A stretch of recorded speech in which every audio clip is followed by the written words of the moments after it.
Bonjour à tous et bienvenue sur Scala Adventure. Alors aujourd'hui je vais répondre à une question qu'on m'a posée plusieurs fois, à savoir qu'est-ce que j'utilisais comme aérographe. Alors c'est un Harder Steenbeck en version ultra, c'est le coffret 2 en 1. Voilà, alors 2 en 1 parce que tu as deux aiguilles d'origine, celle de 0,2 et celle de 0,4. Voilà. Alors dans le coffret, tu as aussi un godet de 0,5, 0,6 ml, je sais plus trop, et un de 0,2. Voilà. Alors pourquoi j'ai choisi celui-là? Pour deux raisons. C'est parce que je trouvais que le rapport qualité-prix c'était un des mieux pour moi. Voilà. Après chacun verra midi à sa porte. Hein. À savoir qu'un coffret comme ça, le coffret 2 en 1, ça coûte environ 90-95 euros.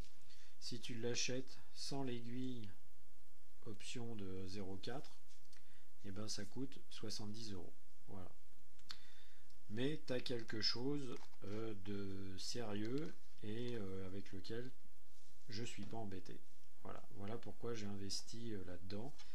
Parce qu'auparavant j'ai eu des aérographes, je dirais entre guillemets, génériques qu'on trouve sur tous les grands sites d'achat en ligne. Et bon voilà, ça pulvérise correctement. Ça c'est pas trop le souci. Par contre à l'entretien c'est une galère parce que la tête, enfin la buse, c'est une buse avec un pas de vis. Enfin voilà, le filetage, c'est vraiment pas terrible. Les joints, c'est pas des joints qui résistent au solvant. Donc c'est des joints caoutchouc, alors que là c'est des joints téflon et des joints Vuitton. Donc comme ça là, il n'y a pas de souci. Et la chose qui était encore une fois importante, c'est au niveau de l'entretien, parce que tu vas voir, ça se démonte vraiment super facilement. Donc quand tu as fini de pulvériser, et ben, tu démontes ton petit capot arrière, toc, le godet, la tête de buse,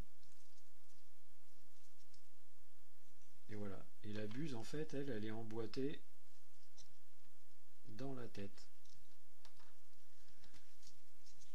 Tu défais, hop, ton aiguille. Et puis bah voilà, tu as cette partie là aussi qui se dévisse, tu vois. Bon, je vais pas la retirer parce que bon, il n'y a pas trop d'intérêt là, c'est le clapet pneumatique.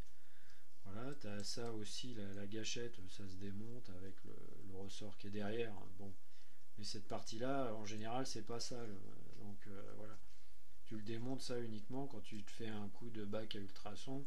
Une fois de temps en temps, je le fais et puis voilà. Je le fais pas systématiquement. Par contre, à chaque fois que j'ai fini de m'en servir, je le démonte comme ça. Je nettoie la tête. Tu prends un petit coton-tige au préalable. Tu prends une petite gamelle. Tu mets un peu d'alcool dedans.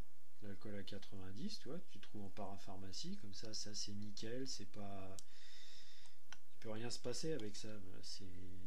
T'es sûr que c'est propre. Voilà. Et puis hop, tu nettoies ça comme ça. Là ici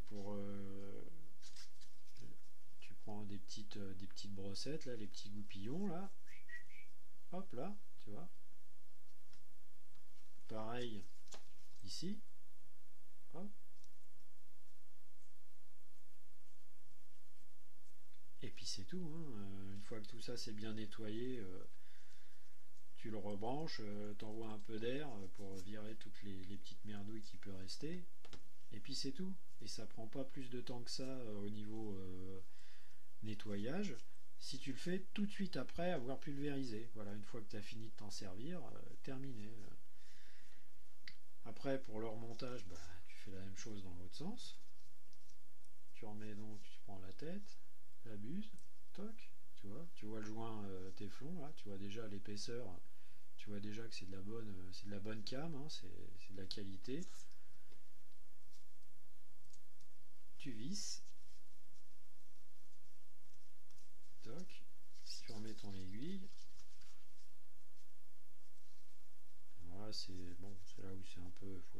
gentiment, quoi. De toute façon, si avec un aérographe, t'y vas comme un bourrin, t'y arriveras pas, hein. Toc, et puis tu visses, ça y est, c'est fini, ton capot, et voilà. Pof, terminé. Tu vois, ça prend pas plus de temps que ça une fois que tu as fini de pulvériser. Voilà pour moi ce qui était important, c'est la facilité de nettoyage. Alors il y en a peut-être d'autres qui sont aussi bien, voire peut-être même mieux, hein.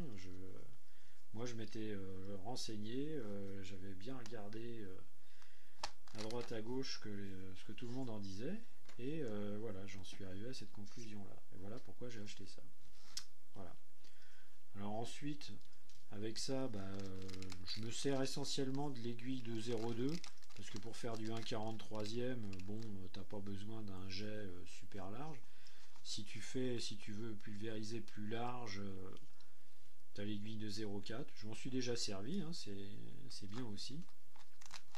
Et puis voilà, puis avec, je passe tout ce qui est après, je fais tout, hein, avec celui à l'après, le vernis, les peintures, voilà, quelle que soit la peinture.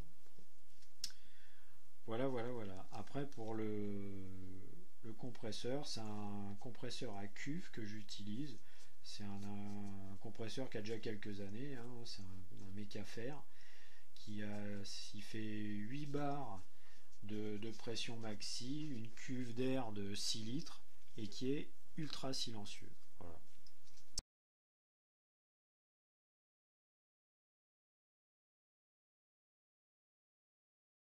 Et je l'utilise cet aérographe entre, je dirais, 1 bar 2 et 1 bar 6 grand maxi. Voilà, pour ce que je fais, j'ai pas besoin de plus de pression. Et quand bien même tu voudrais t'en servir avec plus de pression, la gâchette, ça aussi c'est important, elle est super précise. Donc tu peux jouer sur le débit d'air. Là, tu vois vraiment une différence. Tu vois, c'est pas comme d'autres aérographes où là, quand tu appuies, il faut appuyer à fond pour avoir quelque chose. Là, non, dès que tu appuies, tu sens l'air qui passe plus ou moins fort et tu peux vraiment régler ton débit d'air. Voilà. Et pareil pour le débit de peinture.